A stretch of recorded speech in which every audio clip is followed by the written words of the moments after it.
Ang aking anak na lalaki ay tumawag sa akin at sa pinakatahimik na boses sa mundo ay sinabi niya, "Tatay, bukas magpapakasal ako. Kinuha ko ang lahat ng pera sa iyong mga account at ibinenta ko ang bahay." Paalam. Humalakhak ako ng malakas. Wala siyang alam na ang bahay na ibinenta niya ay hindi talaga. Well, darating tayo diyan. Ngayon, natutuwa lang ako na nandito ka sa akin. Pakikalmahan, bigyan ng like ang video na ito. Pakinggan ang aking kwento hanggang sa dulo at sabihin mo sa akin sa comments mula saang lungsod mo ako pinapanood.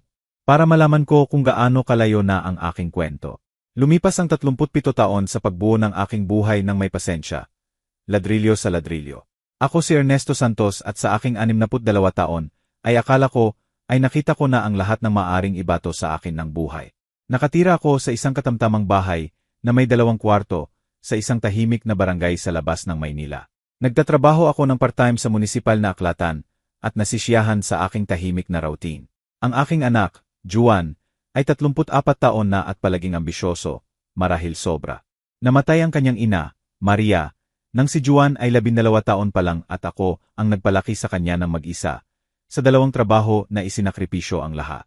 Akala ko ang sakripisyong iyon ay magbibigay sa akin ng kanyang katapatan kahit papaano. Ang unang kakaibang senyales ay lumitaw 3 buwan bago magkolapse ang lahat. Tumawag si Juan para hingin ang mga numero ng aking bank accounts. "Tatay, gusto kitang tulungan mag-set up ng automatic payments." Sabi niya sa malambot na boses na parang pulot. "Matanda ka na. Ayaw kong may makaligtaan kang mahalaga." Nagalangan ako. May sumikip sa aking tiyan. Pero anak ko siya, ang tanging anak ko. Naalala ko ang mga gabing walang tulog, ang overtime, ang mga birthday na ipinagdiwang ko ng murang keke dahil kulang ang pera. Naisip ko, dapat magtiwala ako sa kanya pagkatapos ng lahat ng ginawa ko para sa kanya. At ibinigay ko. Ang pangalawang senyales ay dumating 6 na linggo pagkatapos. Dumating si Juan para bisitahin ako kasama ang kanyang nobya na si Carla.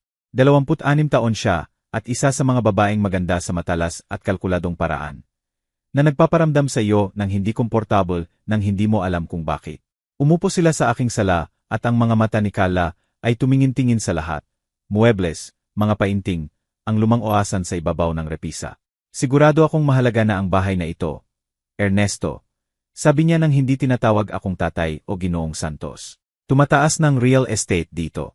Ito ang aking tahanan," sagot ko lang. Wala akong interes na ibenta. Tumawa si Juan at pinisil ang kamay niya. "Siyempre hindi, tatay. Si Carla lang ay nag-uusap." Pero may something sa tingin niya na nagpagalaw sa aking tiyan. Pagkatapos dumating ang bank statements. Bawat linggo ng umaga ay chine-check ko ang accounts ko online habang umiinom ng kape. Noong linggong iyon, huli ng Oktubre, tumigil ang puso ko. Ang savings account ko, na may 700,000 na naipon sa loob ng dekada ng pagsisikap, ang life insurance ng aking asawa at mga taon na tinanggihan ko ang bakasyon at bagong damit, ay nagpapakita ng balance na 1,000,000 na lang. Halos ubos ang current account ko. May 3,000 na lang. Nanginginig ang mga kamay ko nang tumawag ako sa bangko. Ang kinatawan, isang mabait na babae na si Luz. Chinek ang historiko. "Ginoong Santos, ang mga withdrawal na ito ay galing sa online banking ninyo. Ang transfers ay sa account na sa pangalan ni Juan Santos. Anak ninyo po." Hindi ako nakasagot. Binaba ko ng walang sinabi at nanatili sa kusina na nakatitig sa dingding ng 3 oras. Paano niya nagawa? Bakit niya ginawa? Ibinigay ko sa kanya ang lahat, ang aking kabataan, mga oportunidad ko, mga relasyon ko at ganoon ang ibinalik niya sa akin. Kinabukasan tumunog ang telepono ko, si Juan. Halos hindi ko sagutin. Pero may something sa akin na pinilit akong gawin. "Kamusta, tatay?" Masaya ang tunog niya, halos euphoric. "Good news. Bukas magpapakasal ako." Si Carla at ako ay nagdesisyong hindi maghintay. Magkakaroon kami ng magandang ceremony sa isang magandang venue sa Tagaytay. Naputol ang lalamunan ko. "Juan, ang accounts ko." Iyan. Tumawa siya. Talagang tumawa. "Tatay, kinuha ko ang pera. Kailangan ko para sa kasal at sa aming bagong simula. Huwag mag-alala, sapat na ang pensyon mo. At isa pa, ibinenta ko ang bahay. May power of attorney ako mula sa documents na pinirmahan mo noong nakaraang taon. Naalala mo ba? Natapos ang closing kahapon. May 30 days ka para lumipat. Nag-ikot ang mundo. Ibinenta mo ang bahay ko. Nakakuha ako ng magandang presyo, 2 milyon. Gamit iyon ay magbibigay kami ng down payment sa kondo sa lungsod. Kailangan ko ng mag-close. May tumatawag sa akin. Mag-uusap tayo pagkatapos ng honeymoon. Paalam, tatay.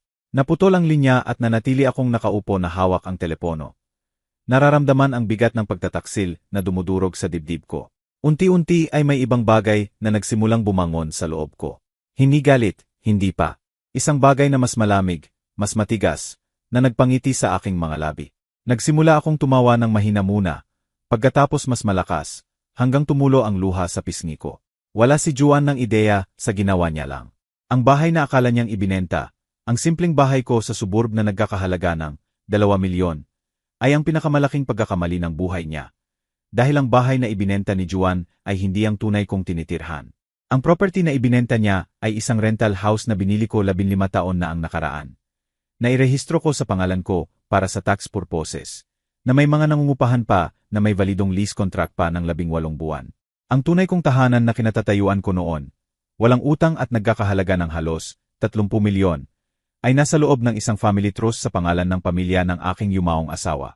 Ang Family Trust Maria Santos. Hindi man lang alam ni Juan na may ganoong trust. Ay, anak kong sakimat hangal, ano ang pinasok mo?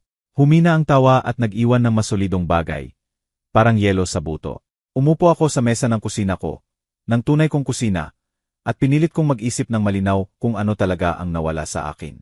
Ang pagbenta ng rental house ay magdudulot sa kanya ng legal na bangungot. Kapag nalaman ng mga bumili na may validong tenants, sasabog ang mga demanda. Ang pamilya Reyes ay nakatira doon ng 3 taon at may 16 na buwan pa ang contract. Haharap si Juan sa demanda ng mga buyer dahil sa fraud at malamang criminal charges dahil sa pagbenta ng property na wala siyang karapatan sa legal terms. Ang power of attorney na sinasabi niya, hindi ko kailanman pinirmahan ganoon. Ang pinakamasakit ay ang ninakaw na savings. Ang 700,000 na iyon ay ang aking seguridad, kalayaan, hinaharap na medical. Ang perang iyon ay para hindi ako maging pabigat sa sinuman. Ironic na ang sarili kong anak ang nagnakaw nito para hindi siya maging pabigat sa akin. Pero may pangunahing bagay na hindi naiintindihan ni Juan. Hindi ako walang depensa. Hindi ako matandang nalilito na handang tanggapin ang pagtataksil ng tahimik. Bago magtrabaho sa aklatan, ay dekada akong nagtrabaho sa law firms.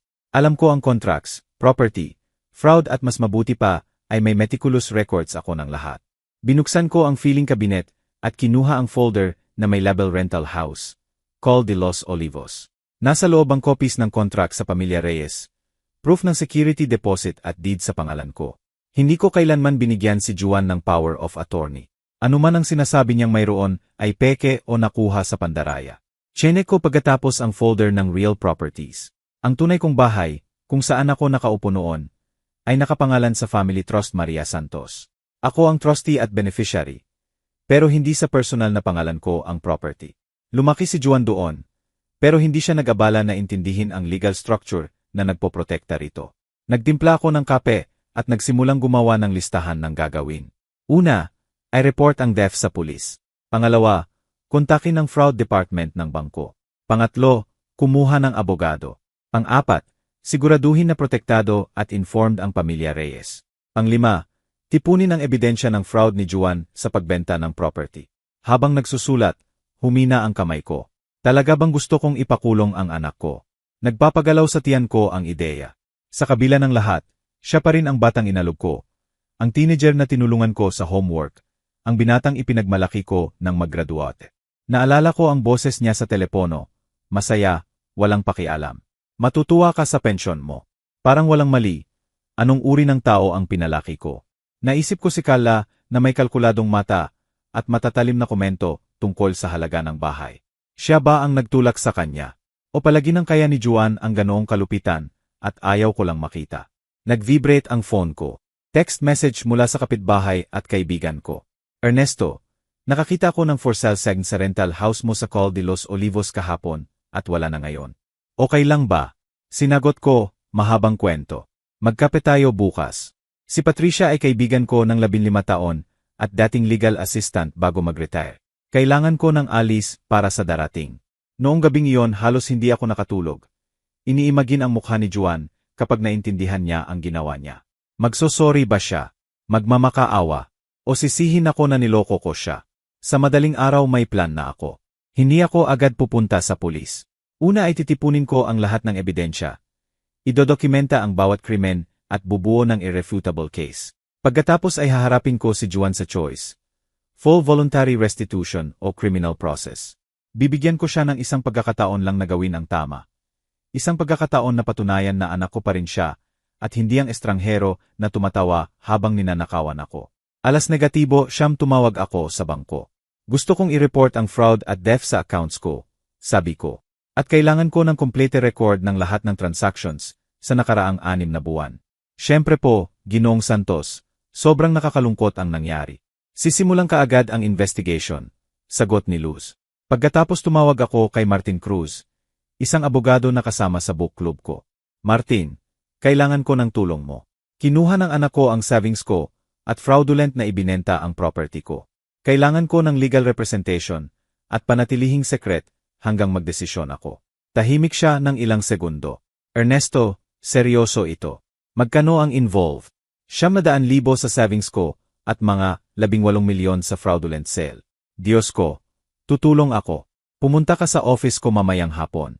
Binaba ko at tiningnan ko ang sarili sa salamin sa hallway. Ang gray na buhok ko ay maayos na suklay. Malinaw at matatag pa rin ang mata ko. Mukha akong tipikal na matamis na lolo sa barangay. Pero nakalimutan ni Juan ang isang bagay. Ang matamis na lolo ay maaari ring mandirigma kapag kailangan. Gusto niyang magpakasal kinabukasan. Sage, i-enjoy niya ang kasal niya. Isipin niyang nanalo siya. Maghintay ako, magtitipon ng lakas at pagkatapos turuan ko siya kung ano ang mangyayari kapag tinaksilan mo ang taong nagbigay sa iyo ng buhay.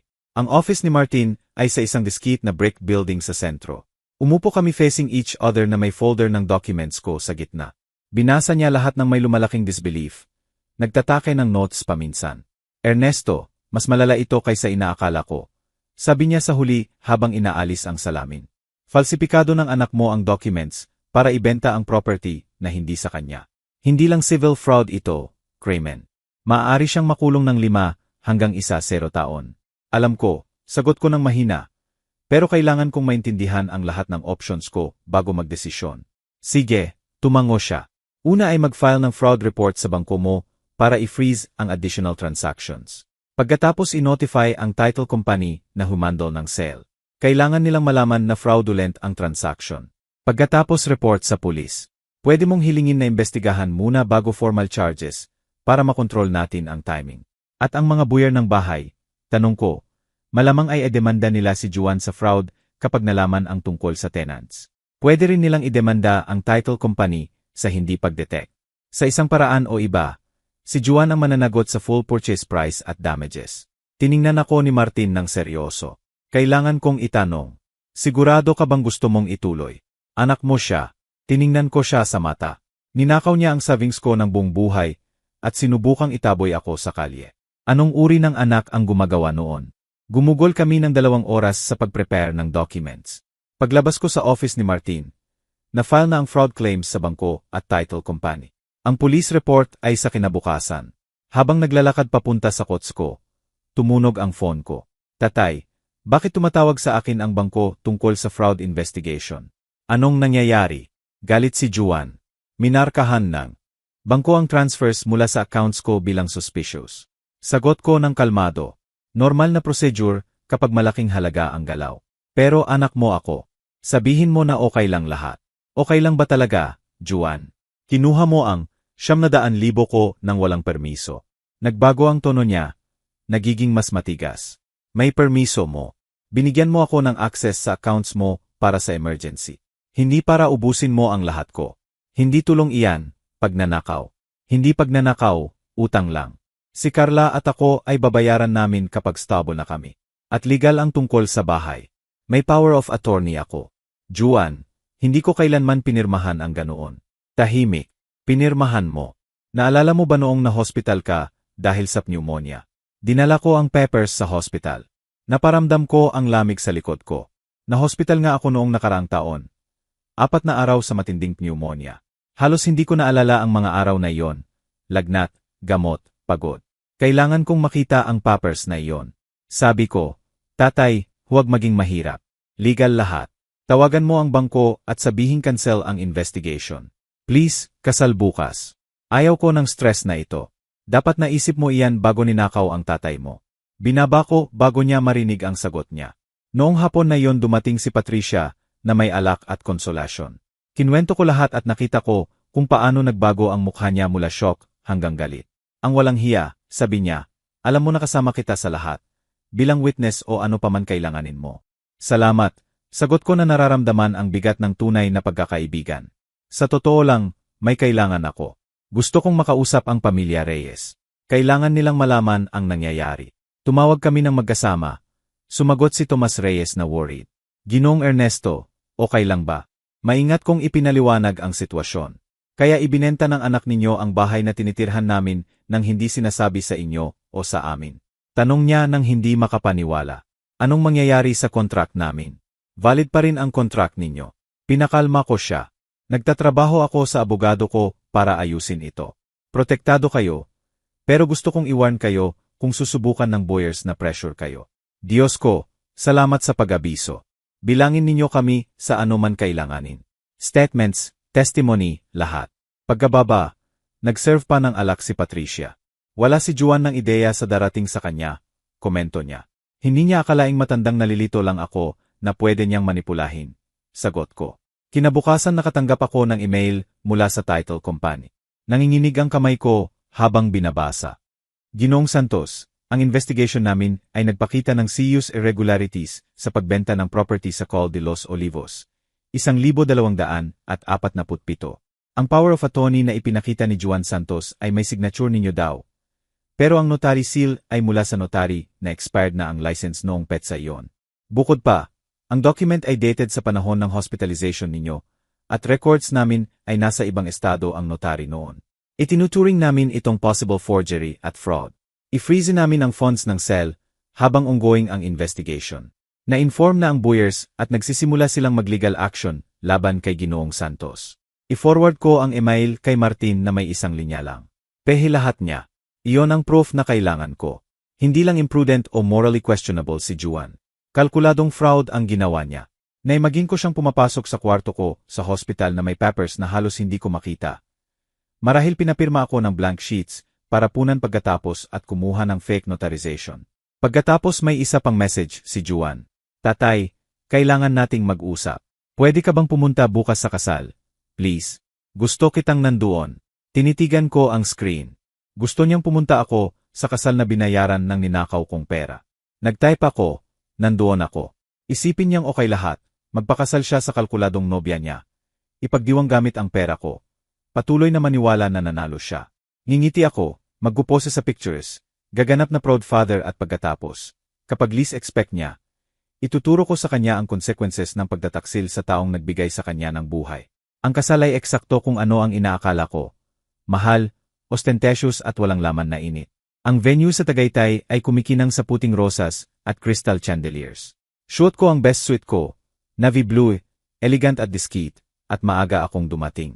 Si Carla ay nakamamangha sa gown na siguradong nagkakahalaga ng 500,000. Ang 500,000 ko. Si Juan sa tutsedo ay ngumingiti na parang walang problema.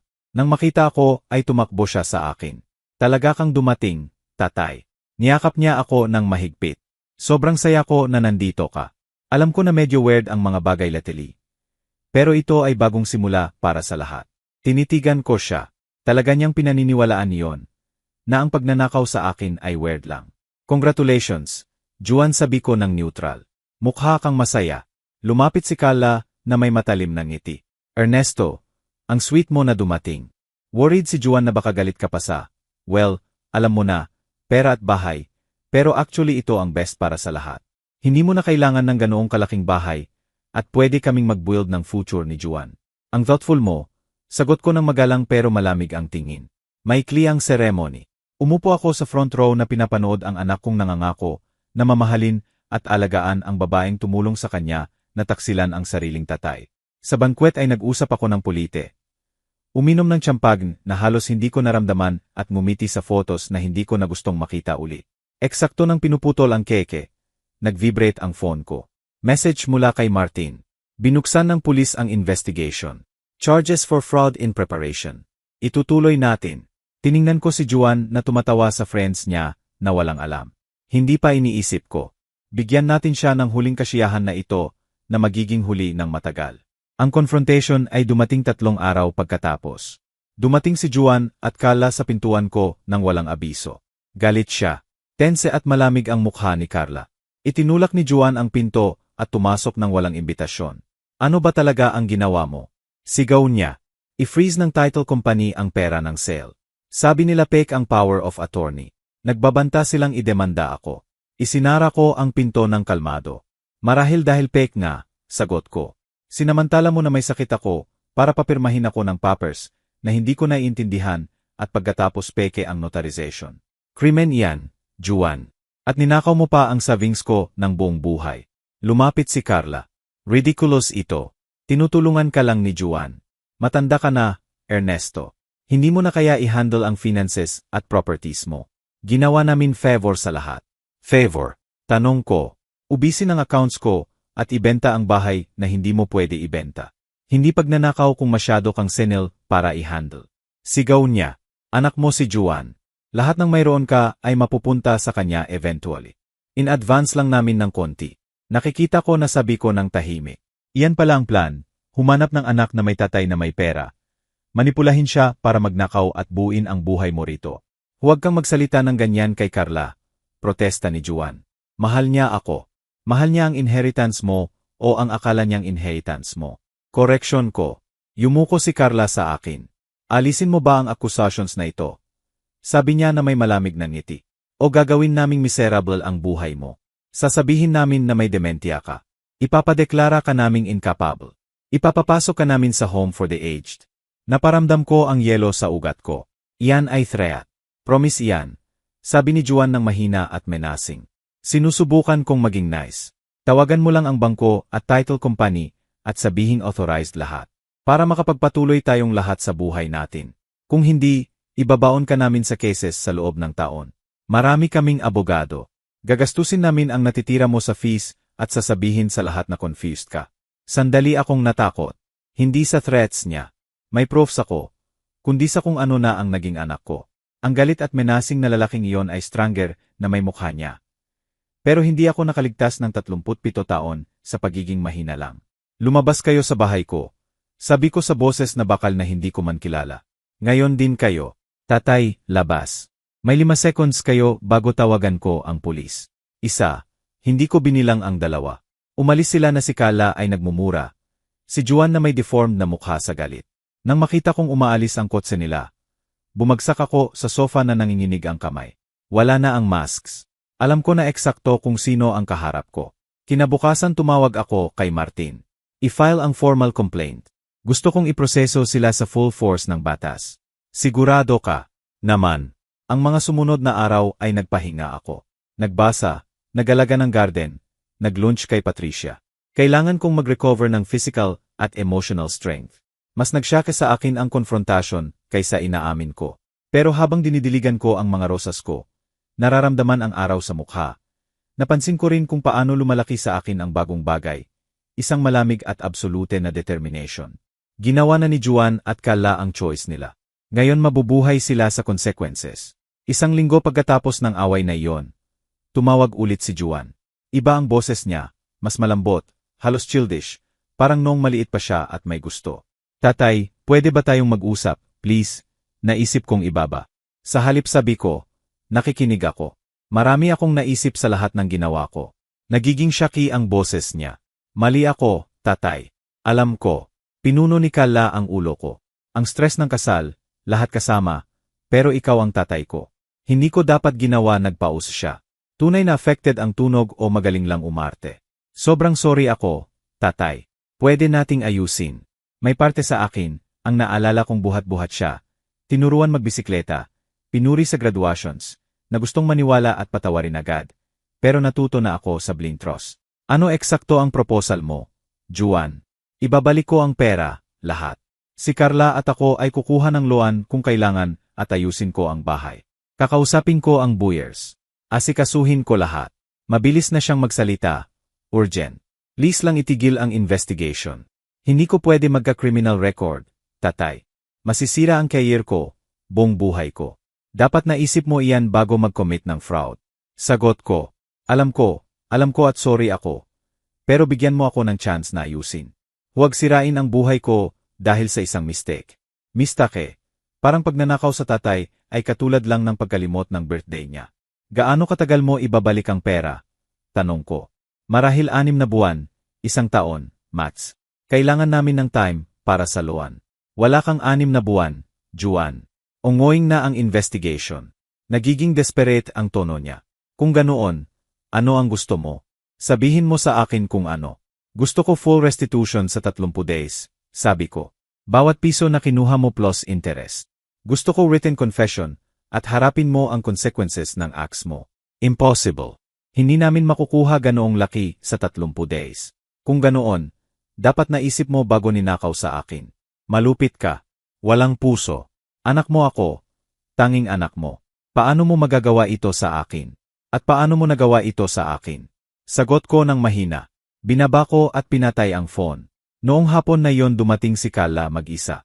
Nakita ko siya sa bintana habang bumababa sa kotse niya na impeccable na may cream suite. Tumunog siya ng doorbell ng 3 beses bago ako magbukas. Ernesto, kailangan nating mag-usap face to face. Sabi niya na may ngiti. Naisip, pwede ba akong pumasok? Hindi. Nag-blink siya ng surprise. Sinusubukan kong mag-make peace. Gawin mo mula sa porch. Nag-harden ang panga niya, pero pinanatili ang composure. Tingnan mo, alam kong iniisip mo na gold digger ako na nagmamanipula sa anak mo. Pero mahal ko talaga si Juan at sinusubukan kong iligtas siya sa disaster na ito. Sa pag-convince sa akin na i-withdraw ang charges, sabi ko, sa pag-convince sa iyo na maging reasonable, koreksyon niya. Alam mo ba kung ano ang gagawin ng criminal process sa buhay niya, career niya, future namin? Sagot ko, kaya nga kailangang ituloy. Tinitigan ako ni Carla ng matagal at naglabas ng bitter law. Alam mo ba, tama si Juan tungkol sa iyo. Matandang selfish ka na hindi makita siyang masaya. Sobrang bitter at nag-iisa ka na mas gusto mong ibagsak ang sariling anak. Kapag nasa kulungan siya, kapag sira na forever ang relationship ninyo, mapapansin mo na pinili mo ang pera kaysa sa anak mo. Mamamatay kang mag-isa at kasalanan mo yon. Paalam, Carla. Sabi ko na isinasara ang pinto sa galit niyang mukha. Noong gabing iyon dumating si Patricia, kasama ang asawa niyang si Miguel at 2 pang couples mula sa book club, ang mga Jimenez at Rivera. May dala silang pagkain, alak at mas mahalaga pa, support. Nalaman namin lahat, sabi ni Patricia na niyayakap ako. Gusto naming malaman mo na hindi ka nag-iisa. Umupo kami sa sala at kinwento ko lahat. Hindi lang ang facts, kundi ang sakit, guilt. Takot na baka unforgivable ang ginagawa ko sa pagde-denounce sa sariling anak. Nakikinig sila ng walang judgment. Tama ang ginagawa mo, sabi ni Miguel ng firm. Krimen ang ginawa ni Juan. Kung pabayaan mo, tinuturuan mo siyang pwede siyang manaksil sa sinuman ng walang consequences. Tumango si Carolina. Ninakaw ng brother ko sa nanay ko. Patawarin niya. Walang charges. 5 taon pagkatapos ginawa ulit. May mga tao na natututo lang kapag hinarap ang real consequences. Ang mga salita nila ay yumakap sa akin parang mainit na blanket. Hindi ako baliw o malupit. Lalaki akong nagpoprotekta sa sarili mula sa taong mapanganib. Kahit anak ko pa iyon. Nang umalis sila, pinisil ni Patricia ang kamay ko. Magpakatatag ka, Ernesto. Ginagawa mo ang mahirap, pero tama rin. Kinabukasan tumawag ako kay Martin. Walang deals o agreements. Ituloy lahat. Naiintindihan, sagot niya. At para sa anuman, akala ko incredibly brave ka. Brave o broken? Hindi sigurado. Pero alam kong hindi na ako babalik. Bumalik sila 1 beses pa. 1 linggo ng umaga ng tahimik ang barangay. Nakita ko sila sa bintana, si Juan at Carla.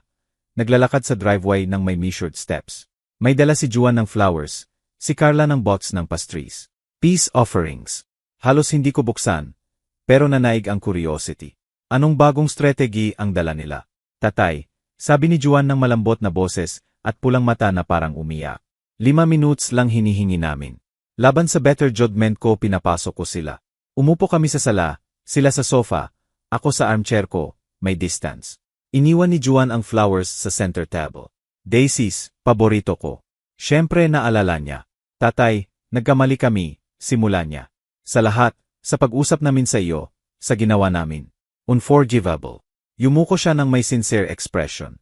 Sa mga nakaraang linggo, hindi ako nakatulog. Iniisip ko ang ginawa ko, kung paano kita nasaktan. Ikaw ang tatay ko. Pinalaki mo akong mag-isa. Ibinigay mo lahat sa akin at binayaran ko ng betrayal. Eksakto ang gusto kong marinig palagi. Kaya parang acting lang. Nagsalita si Carla ng mahina. Ernesto, may utang din akong apology sa iyo. Sobrang horrible ko sa iyo. Sinabi ko ang cruel things. Ang totoo na takot ako. Mahirap ang parents ko. Lumaki akong walang-wala. Nang makilala ko si Juan, nakita ko ang opportunity para sa better life at masyado akong nagtulak. Hinikayat ko siyang gawin ang hindi dapat. Mga bagay na ikaw ang nag-convince sa kanya na gawin. Tanong ko. Amin niya na tinitingnan ako sa mata. Ideya ko ang pera, ang bahay. Ayaw ni Juan. Pinressure ko siya. Sabi ko hindi mo mapapansin ang difference. Na gusto mo siyang makitang masaya. Nagkamali ako. Sorry talaga. Hinawakan ni Juan ang kamay ko. Hindi ko inalis. Tatay, gusto naming ayusin. Handang gawin ang anuman kailangan. Nakapag-apply na kami ng second mortgage sa kondo. Makakapagbigay kami ng 5 milyon sa 2 linggo. Ang iba matatagalan, pero babayaran lahat plus interest. Dagdag agad ni Carla. Ano man ang consider mo fair at ang criminal charges? Tanong ko. Dumilim ang mukha ni Juan. Doon ang problema, tatay. Kung magka-record ako, mawawala ang trabaho ko. Sa finance ako, tatanggalin ako. Paano ko ibabalik ang pera kung ganoon? Paano ko bubuhayin ang pamilya? Hindi ko hinihingi na patawarin mo ako. Hindi ko deserve. Chance lang na ayusin ito nang hindi sinisira ang future ko. Please, Ernesto, dagdag ni Carla. Gusto naming magkaanak. Gusto ni Juan na magbigay sa iyo ng apo. Pero hindi niya magagawa mula sa selda. Apo, tumama sa dibdib ko ang salita. Palagi kong pinangarap na buhatin ang mga anak ni Juan. Ikwento ang history ng pamilya namin. Alam nila eksakto kung saan tamaan. Isipin mo ng mabuti, pressure ni Juan. Talaga bang gusto mo na bisitahin ng future, apo mo ang tatay nila sa kulungan? Gusto mo bang lumaki sila na alam na ang lolo nila ang nagpakulong sa tatay nila? Tiningnan ko silang dalawa. Maganda ang acting.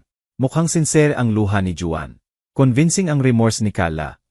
Pero may nakita akong details.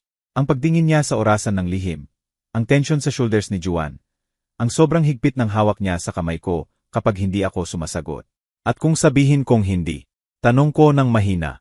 Instant ang change. Nagharden ang expression ni Juan. Umupo si Carla nang naka-cross arms. Kung ganoon pinipili mong sirain ang anak mo, sabi ni Juan ng malamig. At bakit? Dahil sa pera na hindi mo naman kailangan. May precious house ka, comfortable life mo. Agawan mo ako ng lahat dahil sa pride. Hindi pride, justice. Justice. Naglabas ng dry law si Carla. At justice para sa amin. Tanging anak mo si Juan. Lahat ng mayroon mo mapupunta sa kanya eventually. In advance lang ang ginawa namin ng konti. Kaya ayon sa iyo ideal sana kung namatay ako ng mas maaga para mas convenient sa kanya. Sagot ko. Huwag mong itwist, sabi niya. Matandang bitter ka na hindi makita siyang masaya. Hindi ako pinagtanggol ni Juan. Nanonood lang na naghihintay kung mas effective ang approach na iyon kaysa luha. Dahan-dahan akong tumayo. Lumabas kayo sa bahay ko. Tatay, labas. Nanginginig ang boses ko sa galit. Pumasok kayo rito na may flowers at fake apologies. Sinusubukang manipulahin ako para pabayaan kayong magnakaw ng walang consequences. Talaga bang akala ninyo, hindi ko nakikita ang ginagawa ninyo? Tumayo si Juan na pulang-pula ang mukha. Magsusori ka kapag nakaupo ako sa selda. Kapag iniwan ako ni Carla, dahil hindi ko siya kayang buhayin. Kapag mag-isa ka sa bawat Pasko. Alalahanin mo na ikaw ang pumili nito. Hindi ako ang pumili, sagot ko ng malamig. Ikaw ang pumili noong araw na ninakaw mo ang tatay mo. Hinawakan ni Carla ang braso niya. Umalis na tayo. Hindi worth it. Iwan natin siyang mabulok mag-isa sa pera niya. Nagportazo sila paglabas. Nanatili akong nakatayo sa sala na nanginginig. Hindi sa takot, kundi sa galit. Sinubukan nila lahat. Apologies, manipulation, guilt, threats. Pati apo in-offer nila bilang bargaining chip. Parang ibebenta ko ang dignity ko para sa family pictures. Pero sa ilalim ng galit may manipis na daw. At kung tama si Juan at sinisira ko siya, at kung sa mga taon ay magre-regret ako nito. Hindi ko inalis ang doubts na iyon. Noong araw na iyon nakita ko sa likod ng masks nila. Hindi sila sorry sa nasaktan ako. Sorry lang na nahuli. Itinapon ko ang daisis sa basura at tumawag kay Martin. Kakadating lang nila para subukang manipulahin ako na i-withdraw ang charges, paliwanag ko. Nag-offer na ibalik ang parte ng pera kung itigil natin lahat. Ano ang sinabi mo? Nalabas sila sa bahay ko. May pause at pagkatapos mainit na tawa ni Martin. Good for you, Ernesto. Kailangan ng lakas iyan. Lakas o katigasan, hindi ko alam, pero hindi na ako makakabalik. Dumating ang araw ng trial 6 na linggo pagkatapos. Inihanda ko ni Martin sa lahat, process, questions, possibility na tanggapin ni Juan ang plea. Pero siya, matigas ang ulo at delusional, tumanggi. Kumbinsido siya na makikampi ang jury sa anak laban sa vengeful father. Suot ko ang simple gray suit at maayos na nagsuklay. Sabi ni Martin, kailangan mukha kang vulnerable pero firm. Hindi ka victim, survivor ka. Malamig ang courthouse, floors and lights na nagre-reflect sa shiny floors. Umupo ako sa likod ng prosecution table na magkalink ang kamay. Si Juan sa kabilang side kasama si Carla at abogado niyang si Ricardo Tan. Elegant na goy, specialist sa financial crimes. Nang magtagpo ang mata namin, may nakita akong hindi inaasahan. Tunay na takot. Good. Sa wakas naiintindihan niyang seryoso ito. Ang prosecutor, isang strong woman na si Andrea Lopez, nagpresent ng solid case. Bank records ng unauthorized transfers. Testimony ng title company tungkol sa fake power. Expert analysis ng forged signature. Nagtestify ang pamilya Reyes tungkol sa valid lease at chaos na halos nawalan sila ng tahanan. Clear ang defense strategy. Ipinta ko bilang confused at bitter old man na nagregret sa pagtulong sa anak. Tumayo si Tan para sa opening statement. Mga ginang at ginoo ng jury. Ang case na ito ay tungkol sa family misunderstanding at late regret. Binigyan ni Ernesto Santos ang anak niyang si Juan ng access sa accounts at authority sa property. Bakit? Dahil 62 taon na siya, nag-iisa at kailangan ng tulong. Hindi ninakaw ni Juan ang tatay niya, ginawa niya sa consent niya.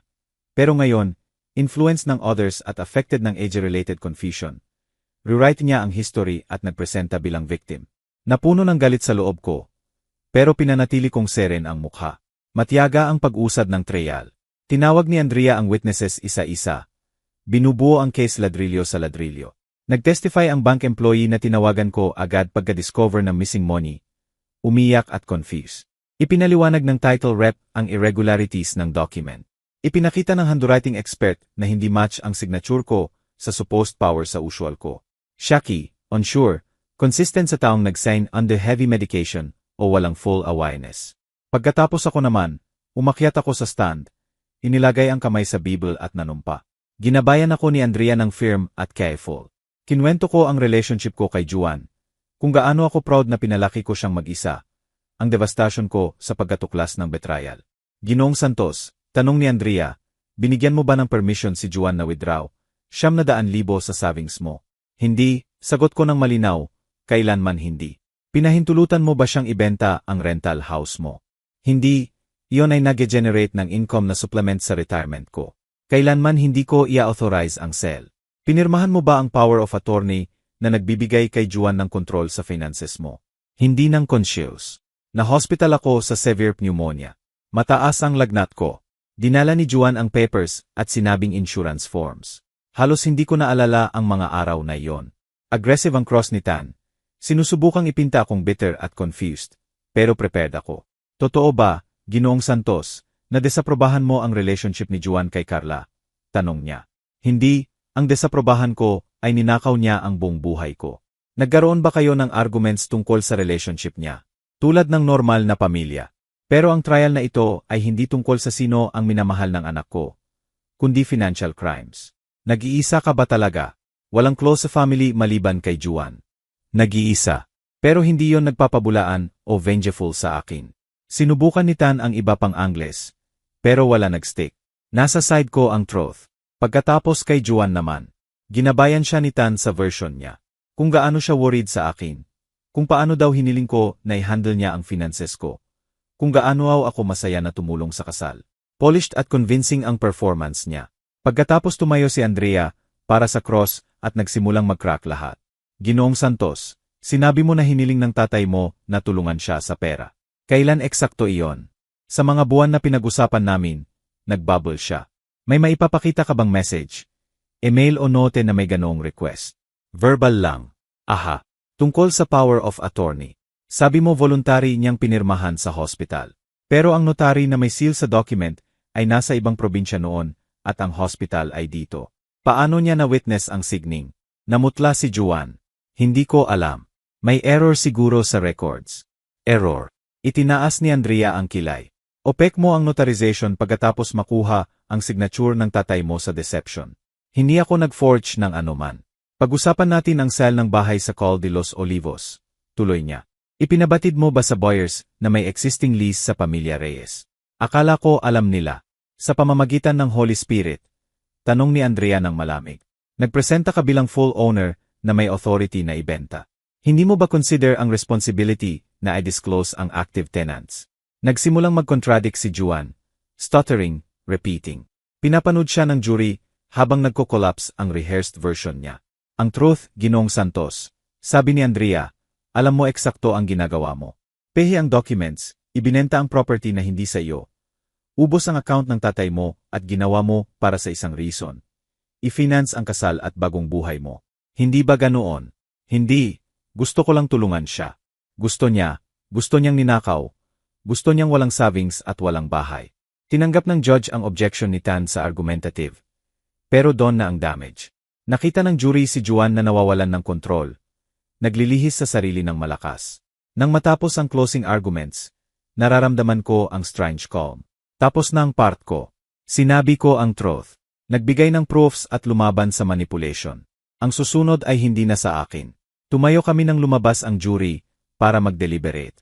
Bago sila umalis, tiningnan ako ni Juan isang huling beses. Ang mata niya, na palaging confident, ngayon ay hollow at takot. Binigyan ko ng tingin pabalik ng hindi umiiwas. Iyon ang anak na pinalaki ko, at iyon ang judgment na kinita niya mismo. 3 oras ang deliberation ng jury. Nang bumalik, serious pero firm ang mukha nila. Sa charge ng grand theft, guilty. Sa charge ng fraud, guilty. Sa charge ng document forgery, guilty. Bumagsak ang mukha ni Juan. Sumigaw si Carla ng choke. Nanatili akong tahimik. Nararamdaman ang bigat ng salitang iyon sa sala. Guilty. Itinakda ng judge ang sentencing sa 2 linggo. Lumabas si Juan sa bail. Pero imposed na ang reality. Makukulong siya. Sa labas, may reporters. Sinabi sa akin ni Martin na nakakuha ng local attention ang case. Matandang tatay nag-denounce sa sariling anak dahil sa death. Ginoong Santos, ano ang feeling ninyo sa verdict? Tanong ng journalist. Huminto ako at malinaw na sumagot. Nararamdaman kong nagawa ang justice. Krimen ang ginawa ng anak ko. Tinaksilan niya ang taong pinakamahal sa kanya at kailangang harapin ang consequences. May message ba sa ibang families na dumaranas ng financial abuse sa elderly? Hindi sila obligated na protektahan ang mga nananakit sa kanila. Kahit family pa, lalo na kung family. Ang pagmamahal ng walang limits o consequences ay hindi love, enabling abuse. Mas matindi pa ang sentencing hearing. Pinakinggan ng judge na si Gabriela Cruz ang victim impact statements mula sa both sides. Nagsalita ang pamilya Reyes tungkol sa takot na mawalan ng tahanan. Kinwento ng buyers ang financial disaster na halos tumama sa kanila. Nagsalita ako tungkol sa betrayal, humiliation, sakit na makita ang anak na naging magnanakaw. Pagkatapos hiniling ng defense lawyer ni Juan ang clemency. Si Juan, umiyak, nag-address sa judge. Your Honor, alam kong hindi ko maundo ang ginawa ko. Tinaksilan ko ang tatay ko, ang taong isinakripisyo, lahat para sa akin. Pinahintulutan kong sirain ng greed at wrong decisions ang relationship namin. Naiintindihan kong kailangang parusahan ako. Mercy lang hinihingi ko. Chance na mag-rebuild ng buhay at someday makabawi sa ginawa ko. Matagal siyang tiningnan ng judge. Ginoong Santos, hindi simple mistake ang ginawa mo, sabi niya sa wakas. Serye ng calculated decisions, peh documents, sinamantala ang sakit ng tatay mo, fraud sa maraming tao. Hindi impulsive o desperate crimes, kundi entitlement at greed. Pause siya. Walang remorse hanggang nahuli. Nag-threat pa sa tatay niya nang hinanap niya ang justice. Hindi deserve ng leniency. Sentensyado siya ng 7 taon imprisonment na may parole possibility pagkatapos ng 4. Plus full restitution sa akin at sa buyers, loss costs at penalties. Lumampas sa 1-0, 0-0-0, 0-0-0 ang total. Bumagsak si Juan sa upuan umiyak. Nanatiling stiff si Carla na distorted ang mukha. Nang dalhin ng guard si Juan na nakaposas, tiningnan niya ako isang beses pa. Pinanatili ko ang tingin ng tahimik. Wala nang sasabihin. Ilang araw pagkatapos, nag-meet kami ni Martin para review ang restitution order. I-freeze ng court ang assets ni Juan at Carla, paliwanag niya. Ibebenta ang kondo na binili nila. Igagarnish ang accounts nila. Magbabayad sila sa iyo sa loob ng taon, marahil decades. At si Carla, tanong ko, hindi siya criminally charged dahil si Juan ang nag-sign at execute lahat. Pero bilang asawa civilly liable siya sa restitution. Pwede nilang garnish ang sweldo niya, accounts, anumang asset sa pangalan niya. Naisip ko ang babaeng tinawag akong selfish old man, na nag-usat tungkol sa apo, parang bargaining chips. Mukhang may plans din ang justice para sa kanya. Sa paglipas ng panahon, nagsimulang mag-chain ang consequences. Nawala ang trabaho ni Juan sa finance. Walang company na gustong kumuha ng convicted fraudster. Dinilit ni Carla ang social media niya na puno ng wedding pics at motivational quotes. Lumayo ang friends at acquaintances. Na-foreclose ang kondo sa loss. Nakatanggap ako ng unang restitution payment. 500,000 mula sa sal na iyon. Matatagalan bago mabawi lahat. Pero gumagana ang system. Nagpadala ang pamilya Reyes ng card. Salamat sa courage na ipaglaban ang justice. Nailigtas ninyo ang tahanan namin at natutunan ng mga anak namin ang lesson tungkol sa justice. Nag-organize si Patricia ng dinner para i-celebrate ang end ng process. Nag-toast ang book club namin sa strength ko. Resilience, decision na huwag magpaapi. Extraordinary ang ginawa mo, Ernesto. Sabi ni Miguel. Karamihan ay sumuko sana, pero nanindigan ka. Wala akong choice, sagot ko. Siya ang hindi nagbigay ng iba. Gayunpaman, habang nag-cheers kami, nararamdaman ko ang void sa dibdib ko. Nanalo ako sa court, pero nawala ang anak ko. Ang batang binigyan ko ng bagong bag para sa school noon ay wala na. Pinalitan ng lalaking mas pinahahalagahan ang pera kaysa sa tatay niya. Gayunpaman, may natira sa akin na hindi ko handang i-let go. Ang self-respect ko, bahay ko, future ko. 6 na buwan pagkatapos ng sentence, namulaklak ang buhay ko sa paraang hindi ko inimagine. Nagsimula ko ng small advocacy project para tulungan ang seniors na protektahan ang sarili sa financial abuse. Sumali si Patricia at nagsimula kaming magbigay ng workshops sa community centers at parishes. Bawat tinulungan namin ay nagbibigay purpose sa sakit ko. May meaning ang wound ko. Nag-travel ako sa Europe at Canada. Binisita ko ang old friends at sa 63 birthday ko. Nag-organize si Patricia ng surprise party.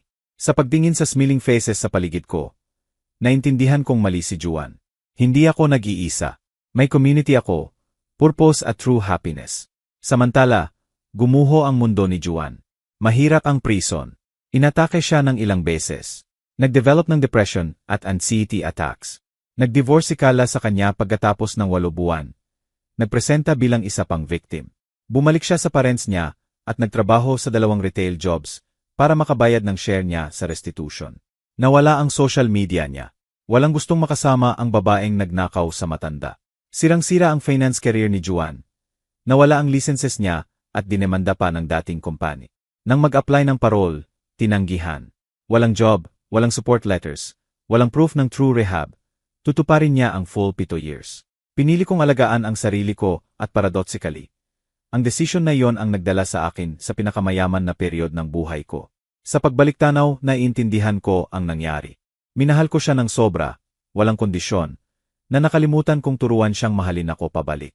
Nagbigay ako ng walang hangganan, nagsacrifice ng walang sukat, at sa ganoon ay pinalaki ko ang taong akala niya entitled siyang kumuha ng gusto niya. Ang pinakamalaking lesson na natutunan ko ay ang love ng walang respect, ay walang halaga, at ang family ng walang integrity ay pangalan lang na shared. Nasa kulungan ang anak ko dahil nag-commit siya ng crimes, hindi dahil vengeful ako. Pinili niya ang greed kaysa love. Hindi ko sinira ang buhay niya. Siya mismo. Ang tanging ginawa ko ay tumangging sumama sa destruction na iyon. At ngayon gusto kong itanong sa iyo na nakikinig. Ano ang gagawin mo kung ganoon ang pagtataksil sa iyo ng anak mo? May lakas ka bang piliin ang justice kaysa guilt? Salamat sa pakikinig sa kwento ko hanggang dulo. Like ang video na ito. I-share sa mga nangangailangan at sabihin mo sa comments mula sa ang lungsod mo ako pinapanood. Baka ang message mo ay makatulong sa iba na maglagay ng boundaries at maalala na ang pagprotekta sa sarili ay hindi selfishness, ito ay survival. Salamat.